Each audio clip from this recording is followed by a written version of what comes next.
जय श्री कृष्णा दोस्तों, आज हम आपको एक बहुत ही महत्वपूर्ण कथा सुनाने जा रहे हैं। इस कथा के माध्यम से हम आपको यह बताएंगे कि इस संसार में सबसे बड़ा दान कौन सा होता है, जिसे करने से पूर्ण पुण्य की प्राप्ति होती है, और कैसे हम बुरे लोगों की पहचान कर सकते हैं। दोस्तों, इस कथा के माध्यम से आप जानेंगे कि बुरे लोगों की पहचान कैसे की जा सकती है। तो कृपया आप इस कथा को शुरू से अंत तक ध्यान से सुनिएगा, क्योंकि अधूरा ज्ञान मानव जीवन में अनेक कठिनाइयों का कारण बन सकता है। कथा आरंभ करने से पहले यदि आपने हमारे चैनल को अभी तक सब्सक्राइब नहीं किया है तो जरूर सब्सक्राइब करें, वीडियो को भी लाइक करें और अपने प्रियजनों के साथ भी शेयर करें। कमेंट बॉक्स में लिखिए जय श्री राधे कृष्ण। दोस्तों, एक बार भगवान श्री हरि विष्णु जी और माता लक्ष्मी जी क्षीर सागर में अपने आसन पर बैठे हुए थे। तब भगवान विष्णु जी ने देखा कि माता लक्ष्मी जी किसी गहन सोच में हैं। माता लक्ष्मी जी को गहन सोच में देखकर भगवान विष्णु जी मुस्कुराते हुए बोले, हे देवी, ऐसा प्रतीत होता है कि आज आप किसी गहन विचार में डूबी हुई हैं। आप निसंकोच होकर अपने प्रश्न पूछिए, हम आपके सभी प्रश्नों का समाधान अवश्य करेंगे। भगवान विष्णु जी की बात सुनकर माता लक्ष्मी ने कहा, हे प्रभु, आज मेरे मन में एक जिज्ञासा है।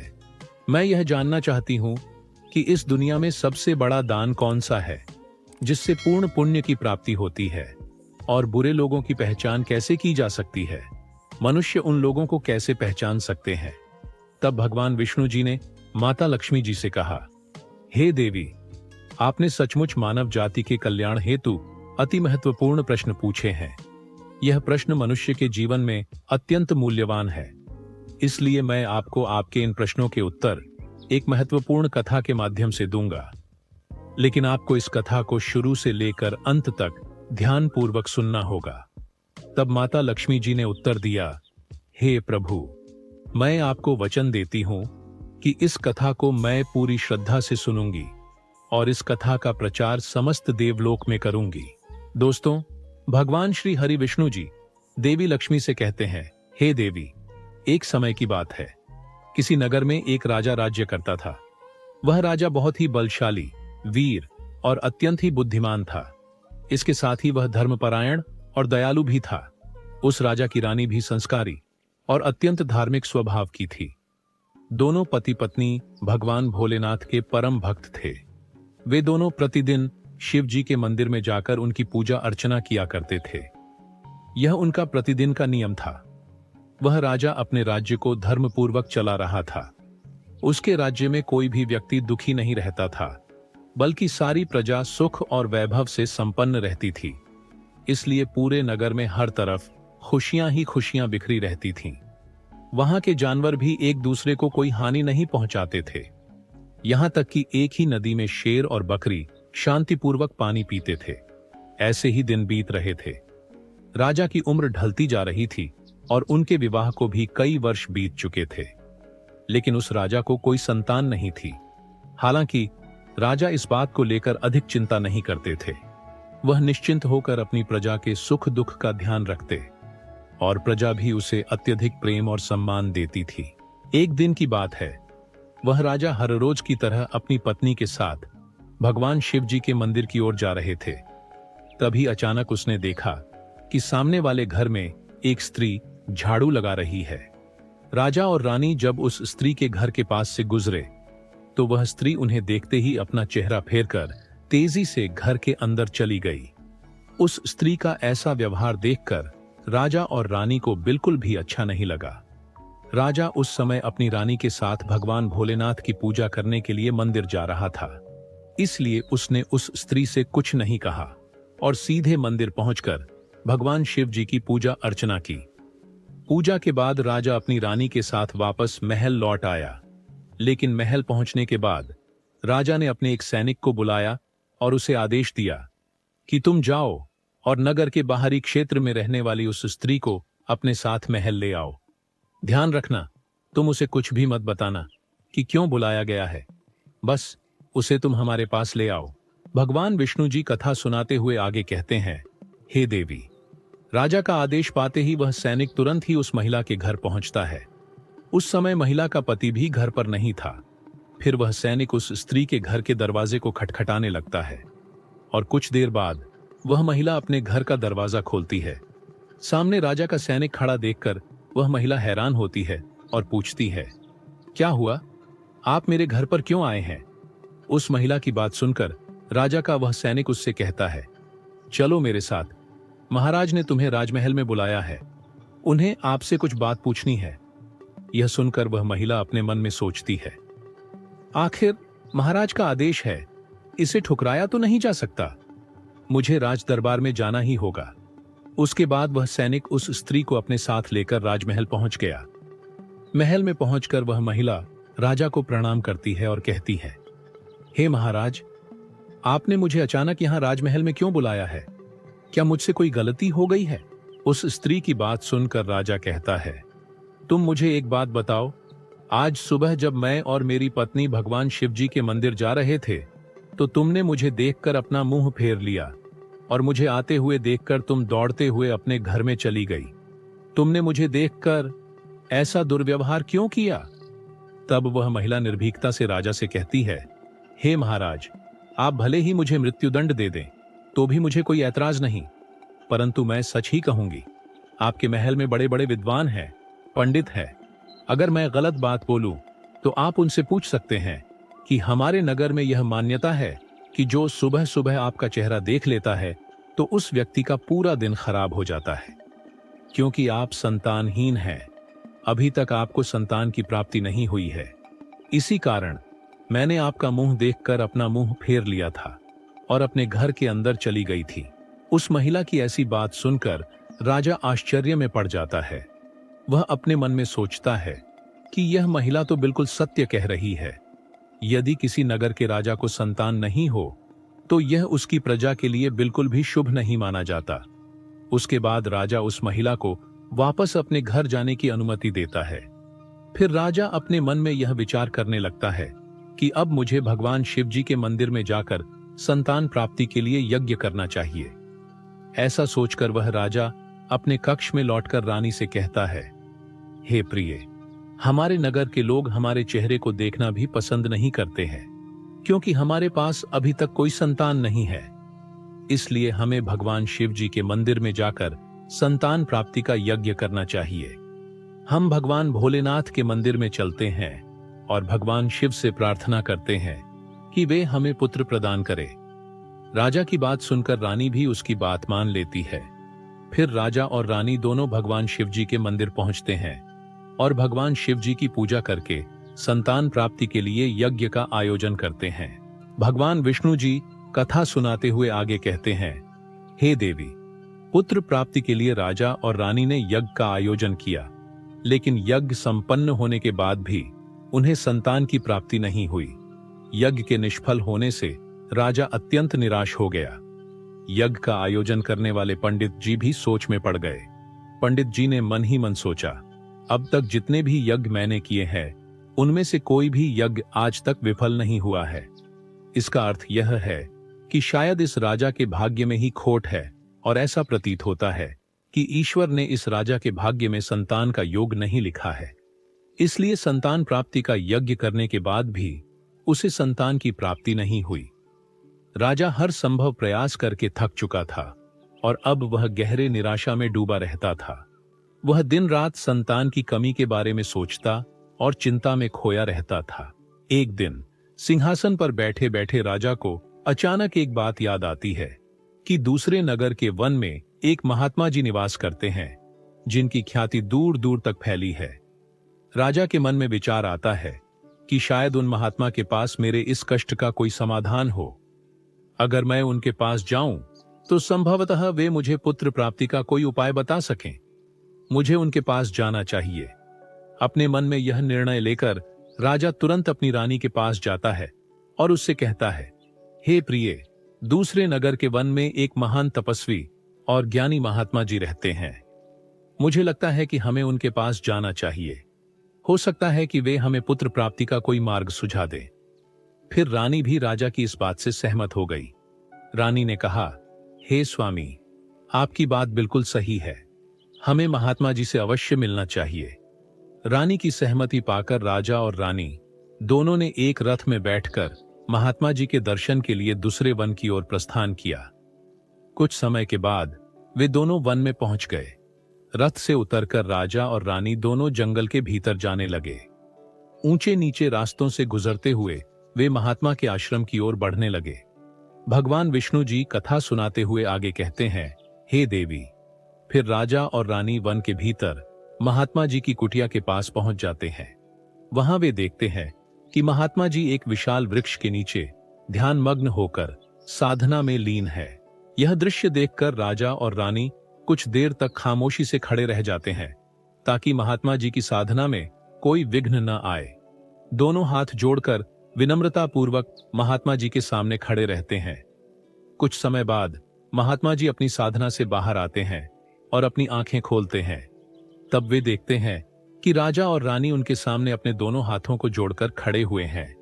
वे महात्मा जी उस राजा को अच्छी तरह से जानते भी थे, इसलिए वे राजा को देखते ही पहचान लेते हैं और राजा से मुस्कुराते हुए कहते हैं, हे राजन, आज आप यूं अचानक से हमारे पास किस प्रयोजन से पधारे हैं? तब राजा ने नम्रता से महात्मा जी को प्रणाम किया और अपनी व्यथा महात्मा जी को कह सुनाई। उसने बताया कि कैसे उन्होंने पुत्र प्राप्ति के लिए यज्ञ किया, परंतु सभी प्रयास व्यर्थ गए। यह सब सुनने के बाद महात्मा जी कुछ क्षणों के लिए मौन हो गए और अपनी आंखें बंद कर लीं। वे ध्यानस्थ होकर राजा के जीवन की घटनाओं का आंतरिक दृष्टि से अवलोकन करने लगे। कुछ समय बाद महात्मा जी ने अपनी आंखें खोलीं और गंभीर स्वर में बोले, राजन, मैंने आपके जीवन का एक ऐसा सत्य देखा है जिसे सुनकर आपको कष्ट हो सकता है। आपके पिछले जन्म में किए गए एक पाप का फल इस जन्म में आपके भाग्य पर भारी पड़ा है। आपने पिछले जन्म में एक ऐसा घोर पाप किया था जिसके परिणाम स्वरूप इस जीवन में आपके भाग्य में संतान प्राप्ति का योग नहीं है। इसी कारण से आपके सभी प्रयास निष्फल हो रहे हैं। भगवान विष्णु जी कथा सुनाते हुए आगे कहते हैं, हे देवी। महात्मा जी की बातें सुनकर राजा उनके चरणों में गिर पड़ा और विनती करते हुए बोला, हे महात्मन, कृपा करके आप ऐसा मत कहिए। आप ही हमारे दुख को हरने का कोई उपाय सुझाइए। राजा की यह व्याकुलता देखकर महात्मा जी ने उसे सहारा देकर अपने चरणों से उठाया और बोले, हे राजन, इतनी अधीरता आपको बिल्कुल भी शोभा नहीं देती। मैं अभी आपको आपके इस कष्ट का निवारण करने का उपाय बताता हूं, जिसे करने के बाद आपको अवश्य ही पुत्र की प्राप्ति होगी। इतना कहकर वे महात्मा जी अपनी कुटिया के भीतर जाते हैं और थोड़ी देर के बाद हाथ में एक कटोरी में खीर लेकर बाहर आ जाते हैं।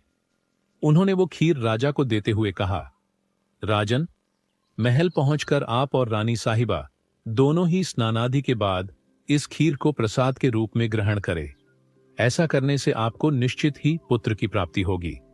परंतु राजन, आप मेरी एक बात याद रखना, इस पुत्र की आयु मात्र 20 वर्ष की ही होगी।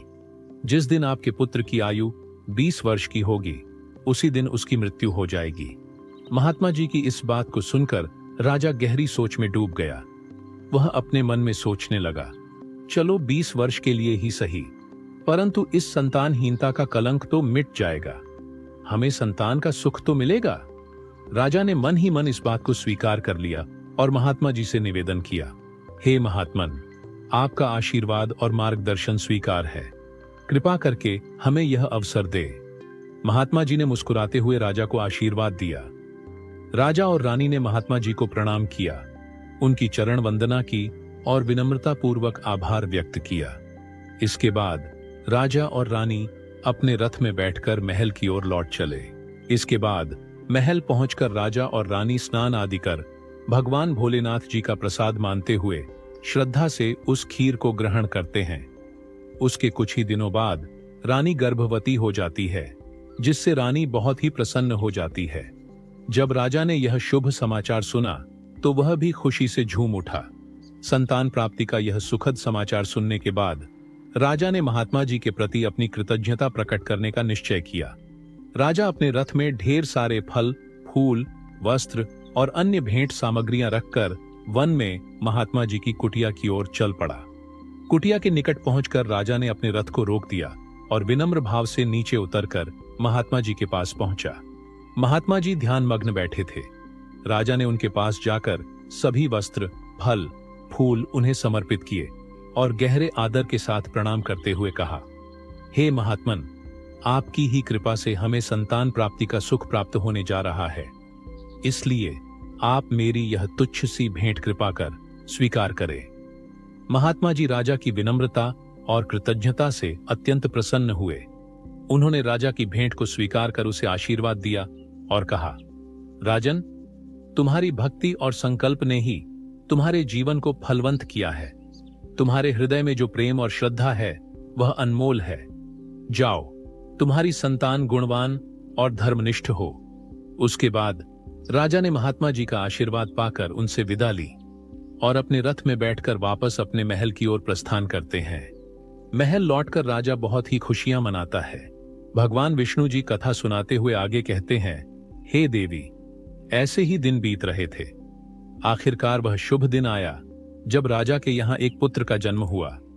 पुत्र के जन्म से जैसे महल में खुशियों की बयार बहने लगी। राजा ने पुत्र प्राप्ति की खुशी में पूरे नगर में उत्सव का आयोजन किया। महल को फूलों और रंग बिरंगी रोशनियों से सजाया गया और प्रजा के बीच मिठाइयां बांटी गई। पूरे नगर में हर्षोल्लास का माहौल छा गया था।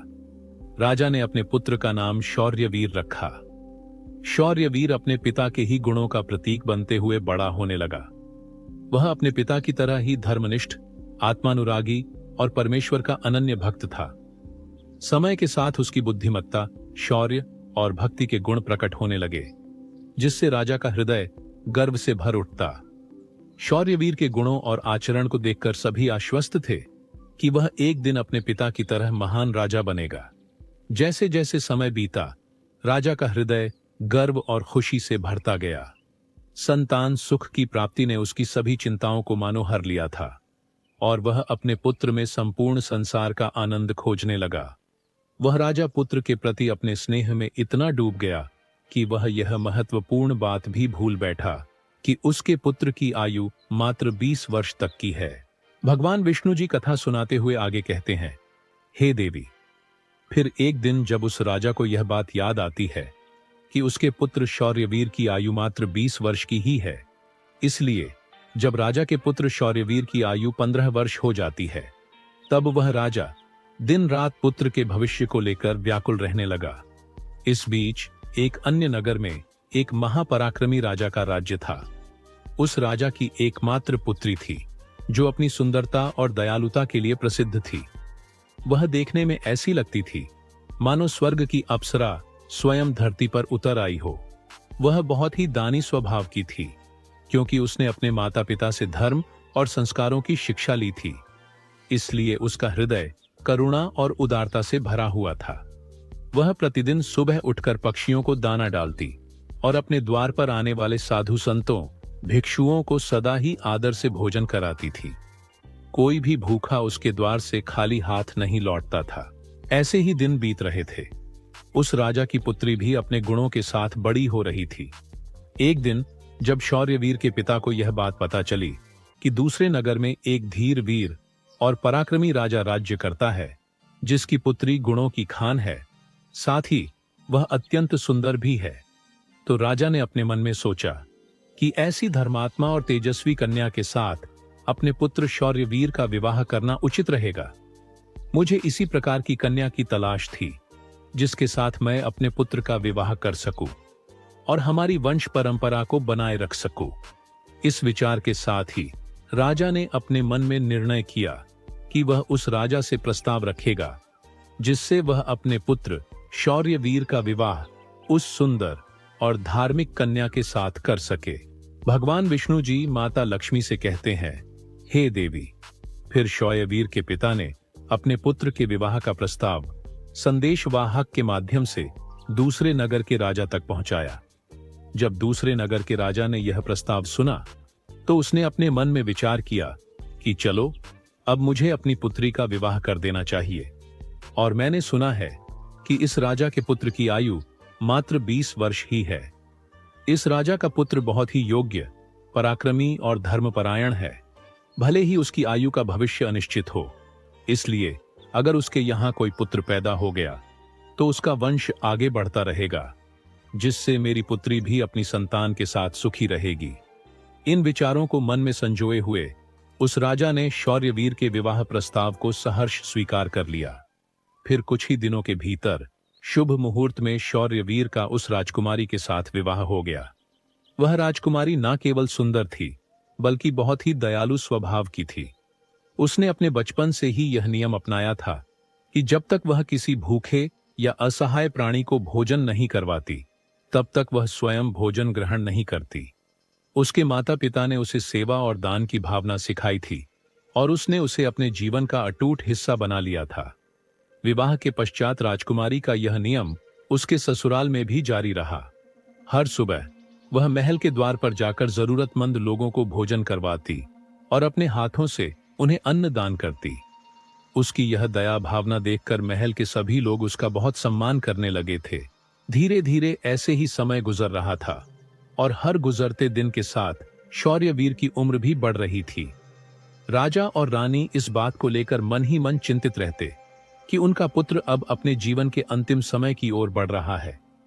उन्हें महात्मा की वह भविष्यवाणी हमेशा याद रहती कि शौर्यवीर की आयु केवल 20 वर्ष ही होगी। इस दुखद सत्य को केवल राजा और रानी ही जानते थे। उन्होंने यह बात किसी और को नहीं बताई थी ताकि महल में कोई चिंता का माहौल न बने। जैसे जैसे शौर्यवीर की आयु 20 वर्ष की ओर बढ़ती जा रही थी, राजा और रानी के दिल की धड़कनें तेज हो जाती। अपने पुत्र के प्रति उनका प्रेम और मोह इतना अधिक था कि वे चाहकर भी इस चिंता से मुक्त नहीं हो पाते थे। भगवान विष्णु जी कथा सुनाते हुए आगे कहते हैं, हे देवी, फिर वह दिन भी आ जाता है जब शौर्यवीर के जीवन के मात्र 3 दिन शेष रह जाते हैं। राजा और रानी का दिल भारी हो जाता है। राजा बार बार अपने मन में सोचने लगा कि अब मैं क्या करूं? मेरा पुत्र 3 दिन बाद मुझसे हमेशा के लिए दूर हो जाएगा। क्या कोई ऐसा उपाय नहीं है जिससे मैं उसे बचा सकूं? रानी भी इस दुख से भरी थी और हर पल अपने पुत्र के जीवन की कल्पना करती रहती। इसलिए उनके पुत्र मोह ने उन्हें बीमार और कमजोर बना दिया था। दोनों इतने दुखी थे कि अब उन्होंने भोजन करना भी छोड़ दिया था, परंतु अपनी पीड़ा को उन्होंने किसी के सामने प्रकट नहीं किया।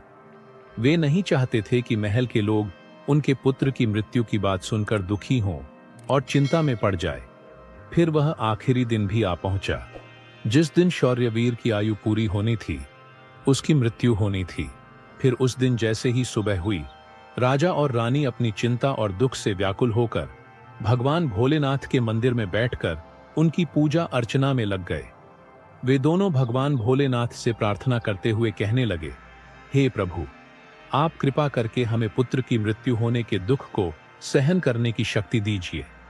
हम जानते हैं कि जो भी किसी के भाग्य में लिखा होता है उसे कोई बदल नहीं सकता, वो होकर ही रहता है। परंतु हमारे लिए यह समय बहुत ही कठिन है।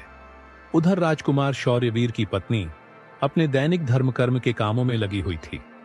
हर दिन की तरह वह भूखे गरीबों और निर्धनों को भोजन करा रही थी, पक्षियों को दाना डाल रही थी और जरूरतमंदों की सहायता में लगी थी। उसे अपने पति की आयु के बारे में कुछ भी पता नहीं था, इसलिए वह निश्चिंत होकर अपने कार्यों में मग्न थी। इसी बीच यमलोक में धर्मराज जी ने देखा कि आज राजकुमार शौर्यवीर की मृत्यु का दिन है, तो उन्होंने तुरंत ही अपने 2 प्रमुख दूतों को बुलाया और उन्हें आदेश दिया, जाओ और अब से कुछ समय बाद राजकुमार शौर्यवीर के प्राण उसके शरीर से निकालकर अपने साथ यमलोक ले आओ। परंतु ध्यान रहे कि उसकी मृत्यु एक विशेष कारण से होनी है। उसकी मृत्यु एक सांड द्वारा उसे पीछे से ठोकर मारने से ही होगी। जब वह सांड राजकुमार शौर्यवीर को पीछे से ठोकर मारेगा, तभी उसके प्राण हमारे पास आ सकेंगे। इसके लिए तुम दोनों एक सांड के पास जाकर उसे राजकुमार शौर्यवीर की मृत्यु के लिए प्रेरित करो। धर्मराज के आदेशानुसार वे दोनों दूत यमलोक से धरती पर जाने के लिए तत्पर हो गए। भगवान विष्णु जी माता लक्ष्मी से कहते हैं, हे देवी। वे दोनों यमदूत राजकुमार शौर्यवीर के प्राण लेने के लिए आकाश मार्ग से होते हुए पृथ्वी लोक पहुंच जाते हैं। दूसरी ओर धर्मराज की माया के प्रभाव से एक सांड ने अपने मन में सोचा कि आज मुझे राजमहल के सुंदर बगीचे में प्रवेश करना चाहिए और वहां घूमना चाहिए। मुझे देखना चाहिए कि राजमहल का बगीचा कैसा है। फिर बिना किसी रुकावट के वह सांड धीरे धीरे चलते हुए महल के बगीचे में जा पहुंचा। संयोग से यह वही बगीचा था जहां राजकुमार शौर्यवीर प्रतिदिन टहलने के लिए आते थे। धर्मराज की माया से प्रेरित वह सांड जैसे ही बगीचे में प्रवेश करता है तो वहां जाकर वह घास चरने और इधर उधर घूमने लगता है। उसी समय धर्मराज जी के दो दूत राजमहल के बगीचे के द्वार के पास खड़े हो गए। वे दोनों बगीचे के भीतर की गतिविधियों पर नजर बनाए रखते हैं। कुछ समय बाद राजकुमार शौर्यवीर उस बगीचे में टहलने के लिए आता है। राजकुमार शौर्यवीर को सांड के वहां होने का एहसास नहीं था और वो अपने विचारों में खोए हुए बगीचे में टहलने लगता है। तब वे दोनों यमदूत अपने मन में सोचते हैं, अब बस थोड़ी ही देर में राजकुमार शौर्यवीर की आयु समाप्त होने का समय निकट आ जाएगा। हमें इंतजार है उस पल का जब यह सांड राजकुमार को ठोकर मारेगा, तब हम उसके प्राण लेकर यमलोक लौट जाएंगे। जब वे दोनों दूत यह विचार कर रहे थे कि तभी क्या होता है कि एक अन्य नगर में एक निर्धन ब्राह्मण रहता था। उस ब्राह्मण की एक पुत्री थी जिसका समय रहते उसने विवाह कर दिया था, लेकिन दुर्भाग्य से उसकी बेटी का पति एक दुष्ट प्रवृत्ति का व्यक्ति था जो बहुत ही मदिरापान करता था, जुआ खेलता था और पराई स्त्रियों के साथ संबंध बनाता था। यही नहीं, वह अपनी पत्नी को नशे में धुत होकर अक्सर मारता पीटता था और उसे घर से निकालना चाहता था। उसकी इस आदत के कारण गरीब ब्राह्मण की बेटी बहुत ही दुखी और पीड़ित रहने लगी थी। लेकिन वह गरीब ब्राह्मण की बेटी जब अपने पति के साथ कुछ समय तक रही, तब एक दिन वह गर्भवती हो जाती है। इसलिए एक दिन उसने अपने पति की मारपीट से तंग आकर उसे छोड़कर वो अपने पिता के घर अपने मायके में आ जाती है। वह आंसुओं से भरी आंखों के साथ अपने पिता से कहती है, पिताजी, आज के बाद मैं अपने पति के साथ नहीं रह सकती, क्योंकि वह मुझे रोज मारता पीटता है और बुरी तरह से अपमानित करता है, और मैं उसके इस व्यवहार से तंग आकर उसको छोड़कर मायके चली आई हूं। मुझे क्षमा कर दीजिए, पर अब मैं अपने मायके में ही रहना चाहती हूं। उसका पिता अब बहुत ही वृद्ध हो चुका था और अब उसकी कमाई का कोई ठोस साधन नहीं था, जिसके कारण उसे प्रतिदिन नगर के विभिन्न घरों में जाकर भिक्षा मांगनी पड़ती थी ताकि वह किसी प्रकार अपने और अपने परिवार का पेट भर सके।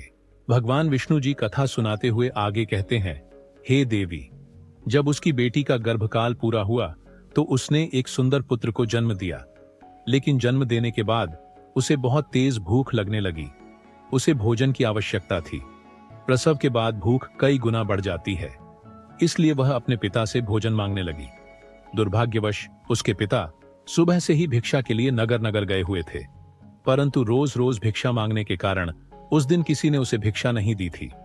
भगवान विष्णु जी कथा सुनाते हुए आगे कहते हैं, हे देवी, गरीबी किसी भी मनुष्य के लिए एक सबसे बड़ा अभिशाप है और यह उसके आत्मसम्मान और अस्तित्व के लिए अत्यंत पीड़ादायक होती है। उधर उस गरीब ब्राह्मण को किसी ने भी भोजन नहीं दिया, इसलिए वह खाली हाथ ही घर वापस लौट आता है। इधर उसकी पुत्री भूख से बहुत ही व्याकुल हो रही थी। जब वृद्ध ब्राह्मण निराश होकर खाली हाथ घर लौटा और उसकी बेटी ने उसे बिना भोजन के आते देखा, तो वह दुखी होकर रोते हुए अपने पिता से बोली, पिताजी, अब मुझसे भूख सहन नहीं होती। पूरे 3 दिन बीत चुके हैं और मैंने भोजन का एक भी कण नहीं खाया है। अब तो ऐसा लगता है कि भूख के कारण मेरे प्राण ही निकल जाएंगे। लेकिन अगर आपको कुछ भिक्षा में मिला हो तो मुझे खाने को दे दीजिए, नहीं तो मेरे प्राण निकल जाएंगे। तब उसका वृद्ध पिता अपनी बेटी को सांत्वना देते हुए कहता है, पुत्री, मैं कुछ ही देर में लौटूंगा। मैं अब दूसरे नगर में जाऊंगा और वहां के राजा के महल के द्वार पर जाकर भिक्षा मांगूंगा। अगर वहां से मुझे कुछ भी मिल जाता है तो तुरंत तुम्हारे लिए लेकर आऊंगा। अपनी बेटी से यह कहकर वृद्ध ब्राह्मण वहां से निकल पड़ा। इधर राजकुमार शौर्यवीर की पत्नी, जो कि रोजाना गरीबों को भोजन करवाती थी, उस दिन उस नगर के राजा और रानी दोनों अत्यधिक बीमार पड़ गए थे, क्योंकि पुत्र मोह के कारण वे बहुत ही चिंतित थे और शौर्यवीर की पत्नी उनके कक्ष में थी। इसलिए आज उसने गरीबों को भोजन नहीं करवाया था, परंतु उसने अपने पति के लिए भोजन बनाया था और भोजन की थाल सजाकर रख दी थी कि जब उसका पति बगीचे से लौटेगा तो वह उसे भोजन कराएगी, क्योंकि उसका पति अपने माता पिता के पास बैठकर उनकी सेवा करके अपने बगीचे में घूमने के लिए गया हुआ था। भगवान विष्णु जी कथा सुनाते हुए आगे कहते हैं, हे देवी। इधर वह वृद्ध ब्राह्मण राजमहल के द्वार पर पहुंच जाता है। जब राजकुमार की पत्नी ने उसे देखा तो उसके मन में उस वृद्ध ब्राह्मण के प्रति दया उमड़ आई। उसके बाद वह वृद्ध ब्राह्मण उस राजकुमार की पत्नी की तरफ देखकर विनम्रता से उससे कहता है, हे पुत्री, यदि मुझे इसमें से कुछ भोजन मिल जाए तो तुम्हारा बड़ा ही उपकार होगा। राजकुमार की पत्नी को उस ब्राह्मण की बात सुनकर उस पर बहुत दया आई। उसने सोचा, यह तो कोई गरीब ब्राह्मण है जो भूखा है और मुझसे कुछ भोजन मांग रहा है। यह सोचकर राजकुमारी की पत्नी उसे भोजन देने के लिए तैयार हो गई। लेकिन अचानक वह अपने मन में सोचने लगती है कि यह भोजन तो मैंने अपने पति के लिए बनाया है। अगर मैं इसे यह भोजन दे दूंगी तो मेरे पति क्या खाएंगे। लेकिन अगले ही पल उसने सोचा, मेरे पति तो अब भी बगीचे में घूमने के लिए गए हुए हैं, तब तक मैं यह भोजन इस गरीब ब्राह्मण को दे देती हूँ, और जब मेरे पति वापस आएंगे तो मैं उनके लिए नया भोजन बना दूंगी। यह भूखे ब्राह्मण की सहायता करना अधिक आवश्यक है। अपने मन में यह सोचकर राजकुमार की पत्नी ने अपने पति के लिए बनाया हुआ भोजन उस भूखे ब्राह्मण को दे दिया। उसके बाद वह ब्राह्मण भोजन की थाली लेकर जल्दी जल्दी अपने नगर की ओर रवाना हो गया और वह भोजन लेकर अपने घर आ गया। उसकी पुत्री 3 दिनों से भूखी थी। उसने 3 दिनों से कुछ भी नहीं खाया था और उसके चेहरे पर भूख की पीड़ा साफ झलक रही थी। उधर राजकुमार शौर्यवीर, जो बगीचे में टहलने गया था, अपने कक्ष की ओर वापस लौट रहा था। बगीचे के बाहर खड़े यमदूत राजकुमार के प्राण लेने के लिए तैयार थे और एक सांड भी धर्मराज की माया से प्रेरित होकर वहीं घूम रहा था। वे दोनों यमदूत मन में सोच रहे थे कि बस अब कुछ ही पल बाकी है और जैसे ही सांड राजकुमार को पीछे से ठोकर मारेगा, हम राजकुमार के प्राण हर लेंगे और यमलोक लौट जाएंगे। भगवान विष्णु जी माता लक्ष्मी से कहते हैं, हे देवी। इधर वह वृद्ध ब्राह्मण अपने घर पहुंचा और उसने तुरंत अपनी भूखी बेटी को वह भोजन दे दिया। तब उसकी बेटी उससे कहने लगी, पिताजी, यह भोजन आप कहां से लाए हैं? तब वृद्ध ब्राह्मण ने उत्तर देते हुए कहा, पुत्री, यह भोजन मुझे दूसरे नगर की महारानी ने दिया है। उस नगर के राजा की पुत्र वधू बहुत ही दयालु और उदार हृदय की है। उसने मुझ पर दया करके मुझे यह स्वादिष्ट भोजन दिया है। उस भोजन को देखकर उस वृद्ध ब्राह्मण की बेटी की आत्मा से आशीर्वाद निकलने लगा। वह भगवान से प्रार्थना करने लगी कि हे भगवान, जिसने भी मेरे पिता को यह भोजन दिया है उसका सुहाग अमर रहे और वह सदा सौभाग्यवती बनी रहे। जैसे ही उसने भोजन का निवाला अपने मुंह में डाला, उसकी आत्मा की तृप्ति हो गई और उसकी आत्मा से सच्चे मन से आशीर्वाद निकलने लगे कि महारानी का पति दीर्घायु और स्वस्थ रहे। इधर राजकुमार शौर्यवीर अपने महल की ओर बढ़ रहा था और बगीचे के बाहर खड़े यमदूत उसकी मृत्यु का बेसब्री से इंतजार कर रहे थे। परंतु जैसे ही राजकुमार बगीचे में उस सांड के सामने पहुंचा तो सांड ने तुरंत उसे पीछे से ठोकर मारने के लिए अपनी ताकत जुटाई। वह अपनी सींगों से उसे मारने ही वाला था कि तभी अचानक से 2 देवदूत वहां प्रकट हो जाते हैं और अपनी दिव्य शक्ति से उस सांड को बेहोश कर देते हैं। वह सांड हिल भी नहीं पा रहा था। उसमें आगे बढ़ने की बिल्कुल भी शक्ति नहीं बची थी। इस पर वह सांड अपने मन में सोचने लगा कि यह मुझे क्या हो गया। अभी तो मैं इस राजकुमार को पीछे से ठोकर मारने आया था और अब मैं खुद ही चलने में असमर्थ हूं। उसकी समझ में नहीं आ रहा था कि यह सब कैसे और क्यों हो रहा है। भगवान विष्णु जी माता लक्ष्मी से कहते हैं, हे देवी, यह सब उस ब्राह्मण की भूखी बेटी के आशीर्वाद का प्रभाव था जो उसने भोजन करते समय दिया था। उस आशीर्वाद की शक्ति के कारण ही वे देवदूत वहां आकर खड़े हो गए थे। इसके बाद वे देवदूत यमराज के उन दूतों से कहते हैं, हे यमदूत, तुम इस राजकुमार के प्राण नहीं ले सकते। जिस प्रकार श्राप असर दिखा सकता है, उसी प्रकार आशीर्वाद भी फलित हो सकता है। अब राजकुमार और सांड के बीच वे 2 देवदूत आशीर्वाद रूपी दीवार बनकर खड़े थे और राजकुमारी का दान मृत्यु के समय को आगे नहीं बढ़ने दे रहा था।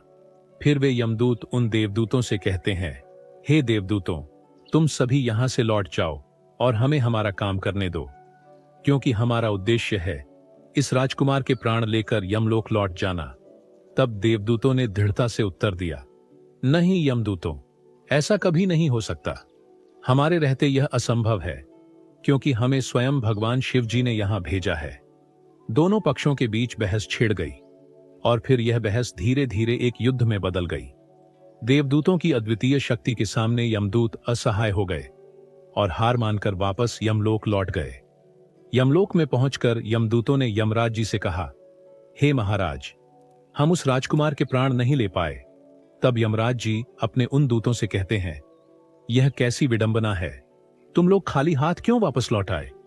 यमराज जी की बात सुनकर यमदूत यमराज जी से कहते हैं, हे महाराज, हम उस राजकुमार के प्राणों को लेने के लिए गए थे, लेकिन अचानक से पता नहीं 2 देवदूत हमारे सामने आकर खड़े हो गए और उन दोनों के सामने हमारी कोई भी शक्ति काम नहीं कर पाई। यमराज यह सुनकर सोच में पड़ गए और बोले, ऐसी कौन सी बड़ी शक्ति है जो उस राजकुमार की मृत्यु के मार्ग में बाधा बन रही है? फिर वे यमदूत यमराज जी से कहते हैं, हे महाराज, एक तो उसके दान की शक्ति और आशीर्वाद की शक्ति, जिसने देवदूतों को और भी शक्तिशाली बना दिया है। तब यमराज जी अपने दूतों से कहते हैं, लगता है यह कार्य तुमसे नहीं हो पाएगा, तुम लोग रहने दो, मुझे स्वयं पृथ्वी लोक पर जाकर उस राजकुमार के प्राण लेने होंगे। भगवान विष्णु जी कथा सुनाते हुए आगे कहते हैं, हे देवी। फिर अपने दूतों से इतना कहकर यमराज जी स्वयं पृथ्वी लोक पर पहुंच जाते हैं और उस राजा के महल के बगीचे में प्रकट हुए। वहां उन देवदूतों से यमराज जी कहते हैं, हे देवदूतों, क्या तुम लोग नहीं जानते कि विधि का विधान अटल है? जब किसी की आयु पूरी हो जाती है तो उसे यमलोक जाना ही होता है, और इस राजकुमार की भी आयु अब पूर्ण हो चुकी है, इसलिए मैं इसके प्राण लेने आया हूं।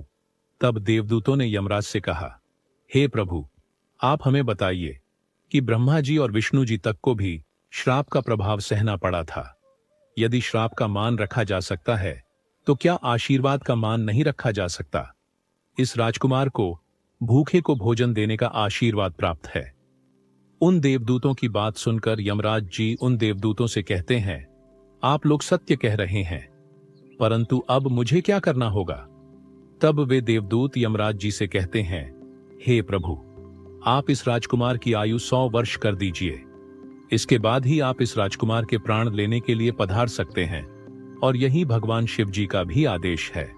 उन देवदूतों की बात मानकर यमराज जी ने राजकुमार शौर्यवीर की आयु 100 वर्ष कर दी और वापस यमलोक लौट गए। भगवान विष्णु जी कहते हैं, हे देवी, इस प्रकार एक भूखे को भोजन देने के पुण्य के कारण उस राजकुमार की मृत्यु टल गई और उसकी आयु भी बढ़ गई। इसी कारण कहा जाता है कि अन्नदान सबसे बड़ा दान है। किसी भूखे को दिया गया अन्न अश्वमेध यज्ञ के फल के बराबर होता है। भगवान विष्णु जी माता लक्ष्मी जी से कहते हैं, हे देवी, अब तो आपके सभी प्रश्नों के उत्तर आपको मिल गए होंगे।